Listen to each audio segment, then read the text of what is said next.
Hi there, my name's Chris Dam, General Sales Manager here at Brantford Toyota. Beside me today I got a couple hybrids, so the discussion for today is secret tips on how to get the most out of your hybrid driving. Actually, they're not so secret, but more to come.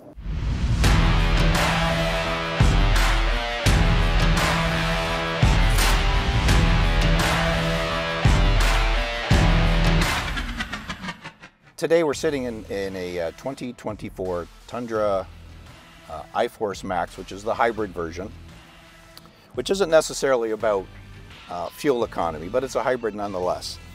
And I started off the video talking about secret tips. Now, there's really no secret in getting good fuel economy out of your hybrid. And I know there's some hyper milers out there, and that's fine. You'll get some people that try every little trick in the book just to squeeze a little bit of extra fuel economy out.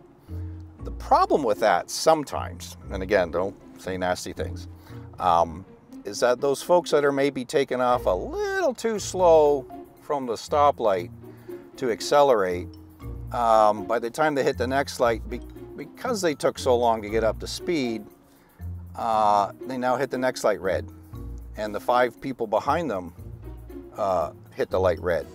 So whenever you have a car idling, it's burning fuel. Now you may be saying, well, I'm in my hybrid, it's shut off, I'm doing just fine. But from an environmental point of view, it's something to think about. All those folks behind you who maybe could have made it through the light are now stuck behind you. So what is it that I have found works really well? Now, to be honest, I don't have a light foot when it comes to these vehicles. So the reason I appreciate this Tundra is there's a lot of power. The problem is when you want to feel that power, you can almost watch your gas gauge move. So having driven to Florida in one of these things on a couple of occasions, I find the key is constant speed. So if you're somebody who's, you know, jumping on the gas, hitting the brakes, jumping on the gas, you're going to get the worst possible fuel economy ever. Use your cruise control. Now, I know there's a lot of people that maybe not too comfortable with it. Oh, these kind of highways we have around here today, it's really not user-friendly. I disagree a little bit. I think on a 2-lane road, we have laser or radar cruise control. If you're just happy sitting behind that guy in front of you, let the car keep the speed, you're probably going to get some pretty good fuel economy. On the major highways, and again, you're going to get some people that disagree with me, I would say kick off the laser cruise. Pick a speed you want to travel at, whether it's 100 in Canada, 110, 120, whatever. But the key is it doesn't take a lot of fuel to keep a car rolling along. What burns the fuel is every time you have to hit that accelerator to move ahead. So why do I bring up the laser cruise control? And I noticed my daughter do this on our last trip to Florida. She kept that laser or radar cruise on, got in behind somebody, and of course the car slows down considerably. And then she changes lanes. Well, the vehicle now wants to achieve whatever the set speed limit was. So it accelerates, and this having a lot of power accelerated, you know, pretty good. So you're hitting that gas again. Whether the truck's doing it or you're doing it, it's doing the same thing. And then she'd get in behind somebody and it would slow down. And then she would change lanes and it would speed up again. So in an instance like that, personally, I like to set the cruise at a certain speed, change lanes accordingly, be gentle on the gas pedal. It's crazy what kind of result you can get. I got 10.4 liters per 100K, which, you know, in the case of a Sienna would be terrible. In the case of this Tundra, it's pretty incredible. Usually it's sitting around 12. Using the cruise, going up and down hills, this being a hybrid, still utilizes the regenerative braking. The going down these long grades, even though you maybe had to accelerate a bit to go up that hill, going down the other side, well, the gas engine shuts off. Maybe the brakes are applied ever slightly, but it's regenerating that battery in the back. So it kind of evens out somewhat. And I found it actually quite incredible. Where you get into trouble is when you buy something like this and you know it's got all that power and you put your foot in it, that's when you're going to see the lousy fuel economy. If you take it easy, only use it, you know, that power sparingly, you'd be surprised what kind of fuel economy you can get.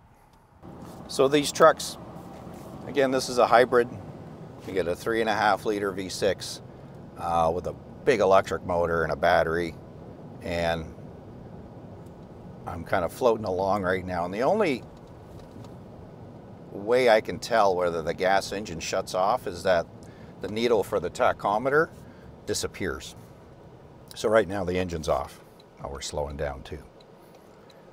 But it doesn't take much for me to hit the gas and it just fires back up again. Once this battery is charged enough, it'll, around here for instance, it'll work more like a hybrid. So right now it's on electric mode only. It's quiet. You can't tell the difference because the cab on this is so quiet.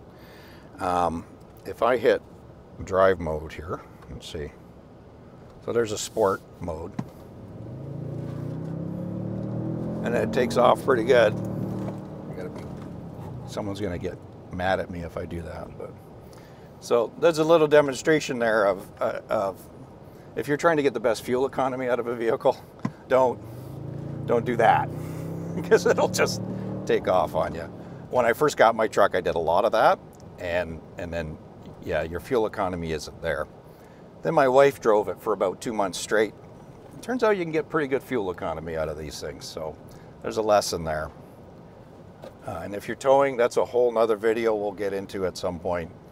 Don't expect to get good fuel economy out of towing, period. It just doesn't happen. There's a lot of physics going on there as far as wind resistance and weight and stuff like that that just makes it very difficult to get good fuel economy while you're towing.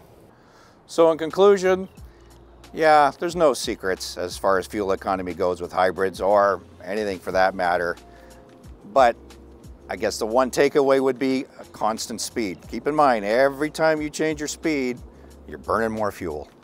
So if you can keep it at the same speed, and it's hard to do with your foot. That's why I say use a cruise control. And again, not everybody's comfortable with that, but that's personal opinion, what I found. And it seems to work pretty good for me. If you liked the video, please like and subscribe on the bottom there. And until the next time, have a great day.